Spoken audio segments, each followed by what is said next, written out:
Welcome back to Common Ground and Inside Look at Suffolk County. I'm your host, Sheriff Steve Tompkins. Now, on this side of the program, we've got Senator Anthony Petruccelli, and he's going to talk to us about all things like political. And just before we went on air, we were talking about the wealth of special elections that have happened recently and that are coming up, and there's just so much turnaround. But as I mentioned to the senator, one of the things that the founding fathers were really big on was come, serve, and then go home, you know. And so, and he counted with the seasoning that you get when you are around for a while. So we'll talk about that. So, sir, thank you so very much. Sheriff, thanks for having me. Great to see you again. But talk to, let's pick up on that thread. Sure. You were talking about, say, you cited Senator Kennedy. Yeah. And the length of time that he was in office. Yeah. Talk to me about the importance of what he built up over those many decades. Yeah, so I guess in a deliberative body such as the state Senate or the United States Senate in the case with Senator Kennedy, over 4 decades worth of time, he was able to acquire the historical knowledge of different policies at that level of government that made him so revered, that made him so vital to the institution of the Senate, not just his constituents, but his wealth of knowledge over a period of time was very valuable. Mm-hmm. I think that, as you mentioned, we're seeing a lot of turnover, which is important as well. But I think it speaks to. I'm not a proponent of term limits. Some people are, but I would suggest that what we've seen. I've been in the Senate since 2007. Out of the 40 members, as I was saying to you earlier, more than half of the body has turned over since I've been in. So there's a natural progression. There's a natural without progression. Term limits, right? Yeah, it happens, and we've been seeing it happen very steadily with a combination of special elections that happen in midterm, and people like Senate President Therese Murray, who announced this weekend that she's not seeking re-election. That will be in the normal course of the election process, that her seat will become open. And she's held it for, I believe, 20 plus years as well. And the House of Representatives as well. Our good friend Representative Michaelwitz was telling me last week that, and he's been in the House of Representatives 5 years, and it has turned over 50%. Okay, so and that's an amazing pace of turnover of 160 members. That there are at least 80 of them that are new by 5 years. It's pretty significant. But the thing about being around for a while is that you move up the ladder with seniority. And I remember when both Senator Kennedy and then Senator Kerry left, they were talking about, particularly on the national level, how those two gentlemen just had so much gravitas and so much time in and so much seniority that it may have been a little bit easier to get the resources and the things that they needed for the Commonwealth versus the two new senators that have collectively been there. In fact, I was talking to Senator Warren last year, and she was talking about being the senior senator, after 1 year. You know, there really is that much difference between being there that long versus that short amount of time? And particularly at that level, in the United States Senate and in the Congress, it is about seniority. A lot of it is about seniority. And so having lost 2 members that had been there for a number of decades each, it's definitely a challenge, I'm sure, for both Senator Warren and Senator Markey. They're filling shoes that are enormous in Senator Kennedy and now Secretary Kerry. So what does having this many campaigns in such a condensed period of time do to the electorate? Do you think they get, election fatigue? Or, I mean, it really does seem, someone mentioned to me that politics in the Commonwealth, particularly in Boston, is like a blood sport, meaning that people take it very, very seriously. And so with that level of seriousness, do you think people get worn out from the elections, or it's just kind of the natural course of business here? Yeah, I mean, I know you hear that election fatigue, and voter turnout is not always the levels that we'd like them to be. We actually just passed an election reform bill in the Senate to try to, again, encourage participation. We're looking to do early voting, same-day election registration. Some of the reforms that helped pass in the new election reform bill that's in the House now, and we expect them to agree with some of the terms of that bill, but maybe not election day registration. But they have early voting in their bill as well. So yeah, we hear about election fatigue. I don't know. I know a lot of people that maybe they complain about it. You hear them, oh, another election, but they still go out and vote. But they're still out there. That's right. There's right, you know, right. we see that, and it's normal course of, I think, the process where the bigger upper ticket elections bring more people out. Obviously, presidential election.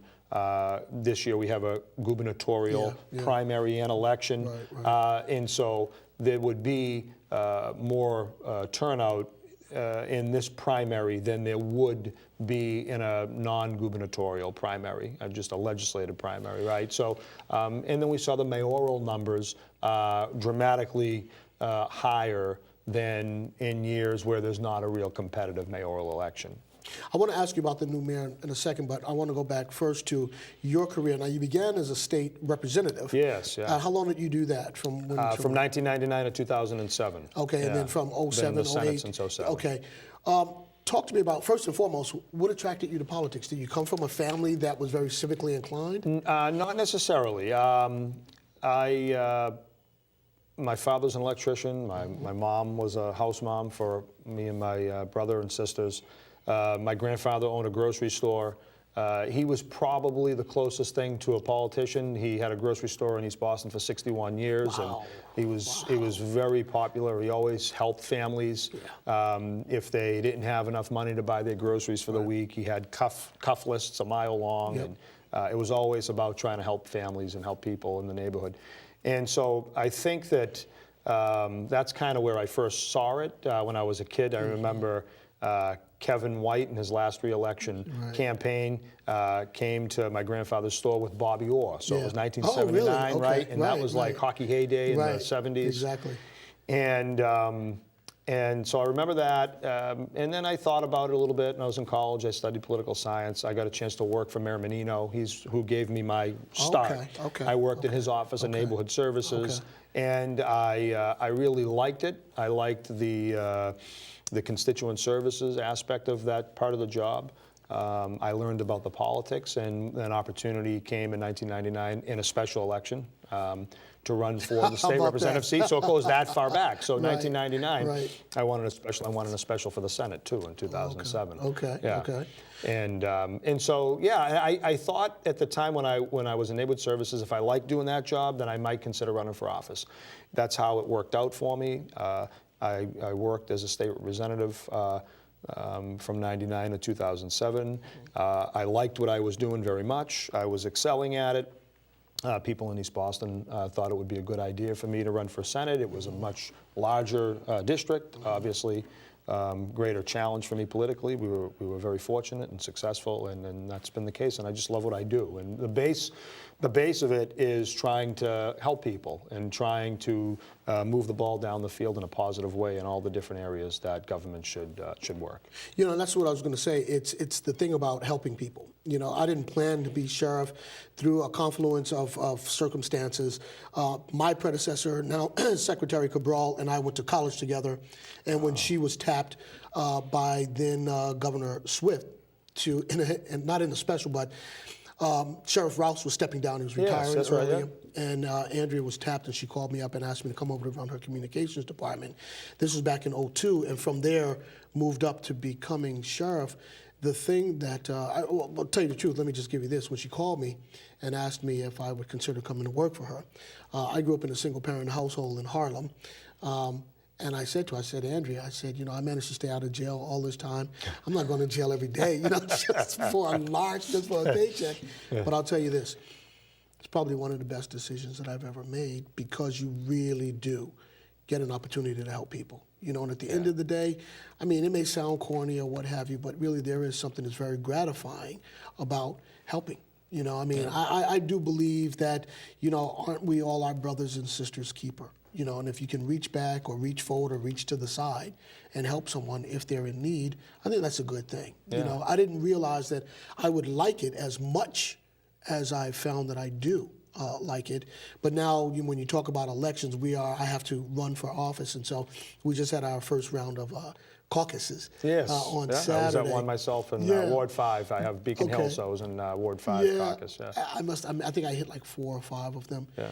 The thing about it, particularly the caucuses, is that you're surrounded by a bunch of people that really do like politics. So they want to talk about politics, and they're knowledgeable about politics. And so I had a blast, but we had to break up the day because there were a couple of other events that I had to do. And that's the one thing about being in public servant is there's not enough hours in the day. No. I mean, you can do this 24 hours a day. I mean, it just really isn't. But now, talk to me about the committee structure. Now, you're in the Senate now. Yeah. What committees are you on? What committees do you chair? And tell us what that's all about. Yes, I'm very fortunate. I chair the Committee on Financial Services right now, which is last session, the centerpiece of legislation that we put out of that committee that became law was loan modification legislation that the Attorney General, Martha Coakley, had filed.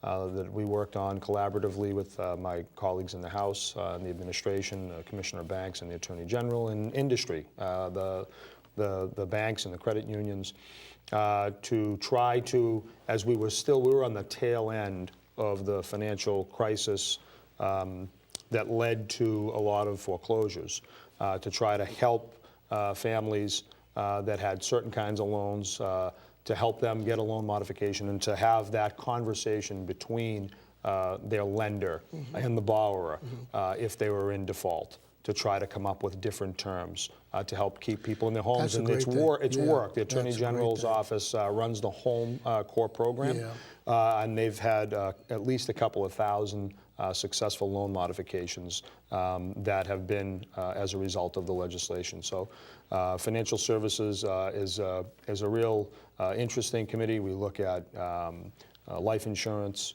issues, obviously banks and credit unions, auto insurance.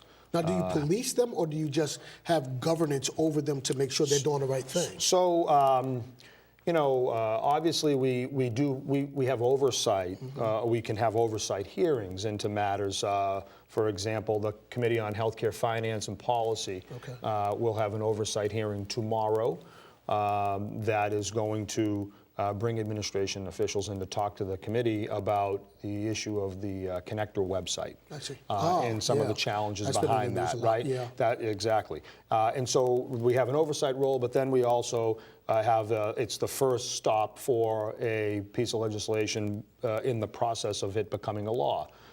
So we have hearings on bills, and if we report them out favorably, then they move on to the next stop in the process, either to the House of Representatives, to the Senate, for their formal debate and vote and consideration by the full memberships of each branch. They go back and forth, and then they advance to the governor, or a lot of times there are thousands of bills that get filed. So a lot of times, bills will be either sent to a study order, or they'll stop in the process with not enough time left. I see. But most of the time, the bills that are urgent, that need to happen, will get through. And I think that's the deliberative nature of the process that our forefathers envisioned by setting up the different branches of government and the checks and balances to make sure that if something really needs to happen, then it has to make its case. So educate me on this. My understanding is, I read recently that, so we went through the big financial crisis years ago,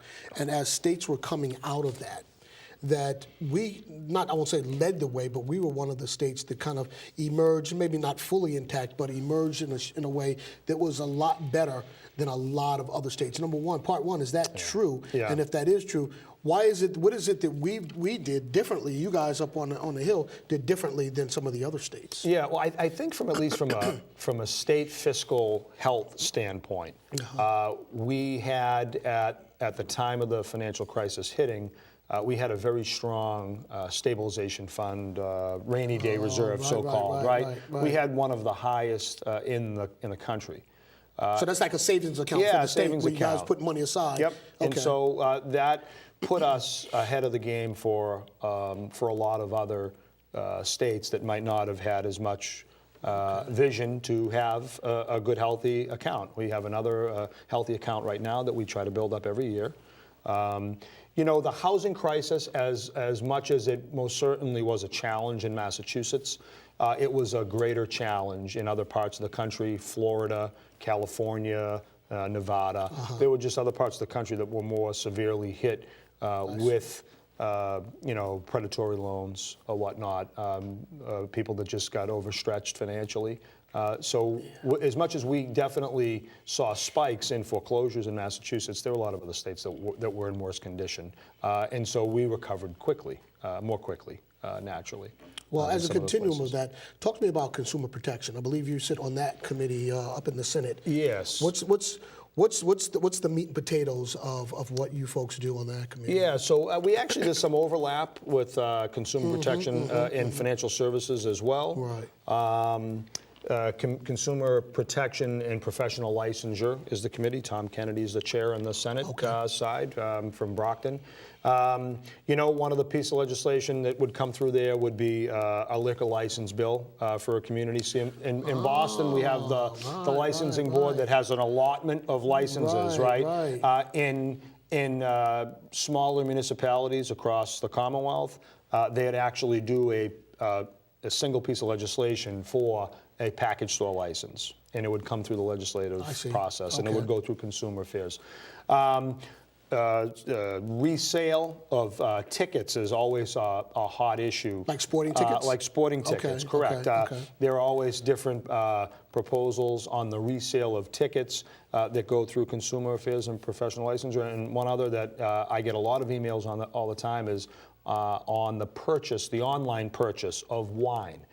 Massachusetts is actually, I think, one of only 2 states that right now, if you wanted to go on and purchase a case of wine from, you know, a vineyard maybe in California, in most other states, you can make that purchase online.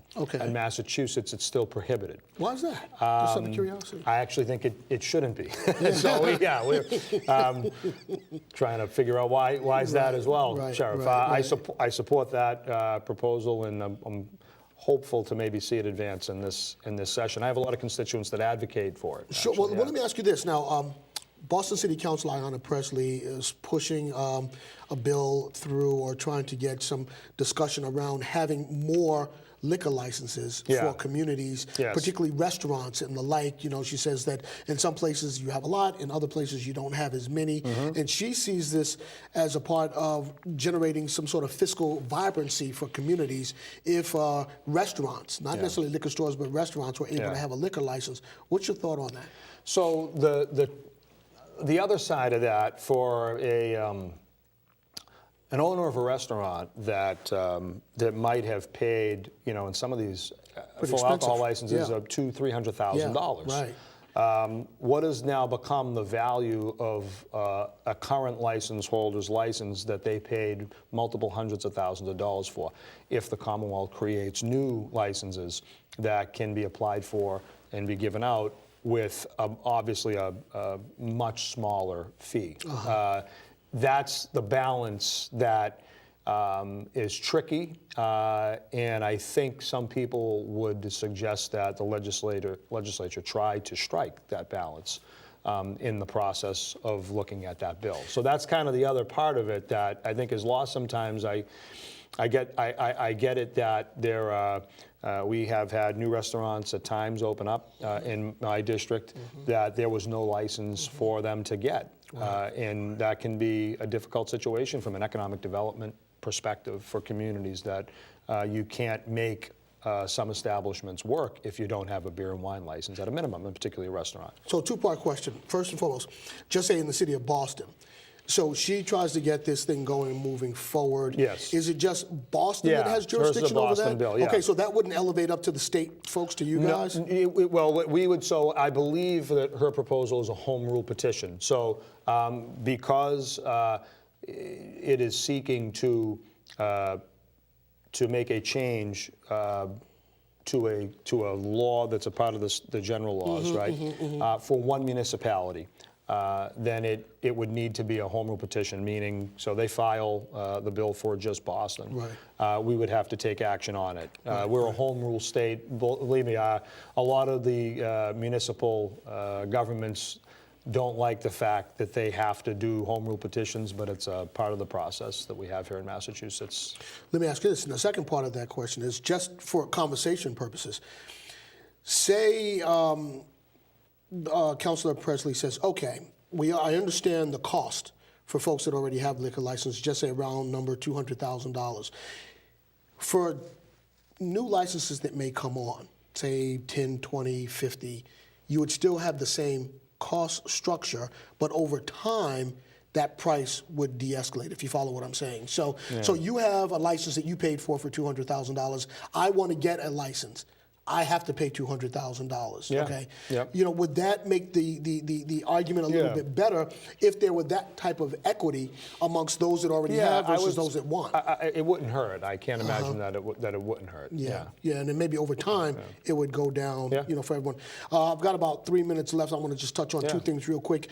The casinos. What's your thoughts on the casinos coming to the state? Yeah, I mean, I've supported the expanded gaming legislation. I think, having looked at the issue for a long time, that there are a lot of other states. I think people get lost in looking at Las Vegas, Atlantic City, and what we've proposed to do in the law in Massachusetts is nothing even close to what they have in New Jersey or Nevada. There are 36 other states in the country. A state like Iowa has 20 casinos. Pennsylvania has over a dozen. I've actually visited communities in Pennsylvania. I've spoken to mayors of different communities where casinos have served as a positive impact from an economic development standpoint. And so I think that they can be done properly. I think that the law in Massachusetts will help guide them to be done properly. I obviously represent not only East Boston, but the city of Revere as well. So if you wanted to find a person that politically has been stuck in the middle of something, that would be me, because I was a proponent of Suffolk Downs under their prior plan. East Boston voted no. Revere voted yes. And so I actually, to the chagrin of my some of my Revere colleagues, I weighed in pretty heavily with the Gaming Commission that there at least needed to be a new process. You could not have dismissed that vote did not occur. And both communities had to vote yes. That's what the law said for that proposal. That's what a lot of my colleagues and I suggested, that both communities needed to vote yes in order for this to advance. That didn't happen. The commission had to give recognition that didn't happen because East Boston voted no. So that's why there's this new vote in Revere on February 25th. It's coming up. February 25th, and they're at the Gaming Commission level. There's a healthy competition, a robust competition between Wynn in Everett and Mohegan in Revere. So I won't say any more on that. I know, that's right. I'll switch and I'll ask you one last question. I've only got about 40 seconds left. What's your thoughts on the marijuana dispensaries coming to the state? Yeah, well, look, people voted yes overwhelmingly in Massachusetts for it. And we had a few that were proposed that didn't get licensed in Revere in East Boston. I actually represent a portion of Boston on Boylston Street where there was a license awarded, and they have to go through the local zoning process. So I'll be watchful of where people kind of line up on that. But people support it. It's obviously a good law for people that are stricken with serious illnesses such as cancer. And this is a way that the trend of the country has been to go in the direction of medical marijuana.